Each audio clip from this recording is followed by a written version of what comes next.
لكلمات ربي لنفد البحر قبل أن تنفد كلمات ربي ولو جئنا بمثله مددا দুনিয়ার মানুষ, পৃথিবীর ভিতরে বহু নিয়ামত আমি সৃষ্টি করেছি, এত নিয়ামত আমি দান করেছি, কত নিয়ামত তুমি গণনা করে শেষ করতে পারবে না। তুমি যদি সাগরের পানিগুলোকে যদি কালি বানাও, মহাসাগর আছে, আটলান্টিক মহাসাগর, ভারত মহাসাগর, এরকম পৃথিবীর সমস্ত পানি যদি তুমি কালি বানাও, আমরা জানি পৃথিবীর 4 ভাগের মধ্যে 3 ভাগ হচ্ছে পানি। কথা কোন ঠিক কিনা? 3 ভাগ পানি আর 1 ভাগ হচ্ছে মাটি।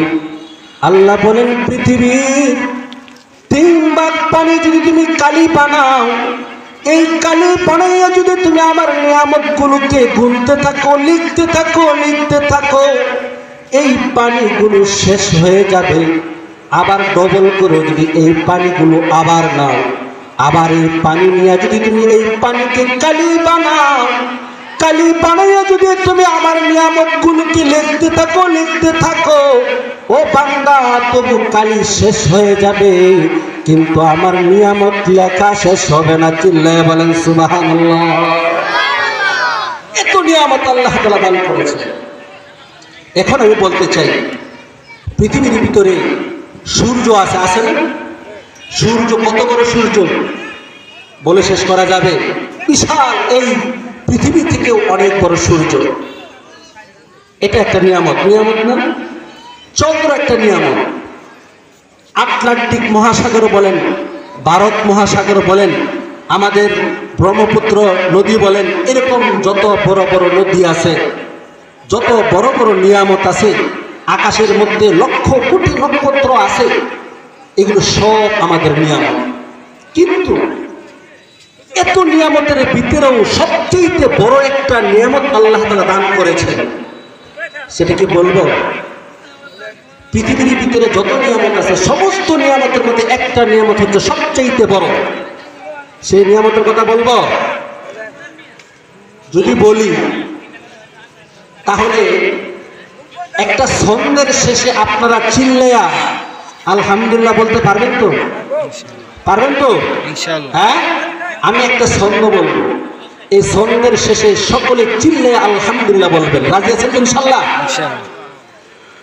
ওই ঘুটিহীন নীল আকাশ ভুবন মাঝে তুমি কুদরতি ইশারায় রেখেছো,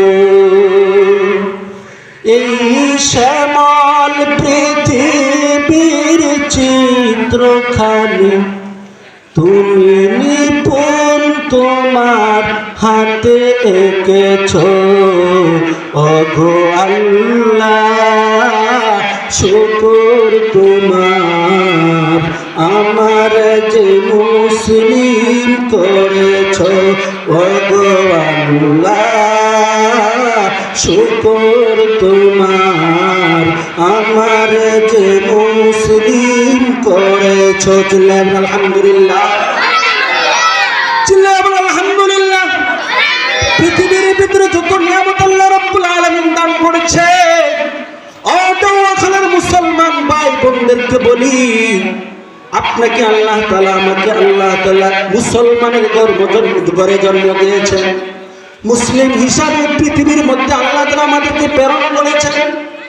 যত বড় সূর্য নিয়ামত হোক না কেন, চন্দ্র যত বড় নিয়ামত হোক না কেন, কিন্তু আপনার আমার ইমানের চাইতে বড় কোন নিয়ামত পৃথিবীর বুকে নাই। কথা বলেন ঠিক কিনা? ইমান হচ্ছে সবচেয়ে বড় নিয়ামত। এটার মতো বড় নিয়ামত আল্লাহ তাআলা আর পৃথিবীর বুকে দেয়। এই জন্য আমরা গর্বিত, আমরা মুসলিম, মুসলিম, আমরা মুসলমান, আমি মুসলিম, এটা হচ্ছে আমার গর্ব। কথা বলেন ঠিক কিনা? মুসলমানের আমল, আল্লাহ তাআলা বলেন মুসলমান একটা আমল করবে, এক আমল করার সাথে সাথে আল্লাহ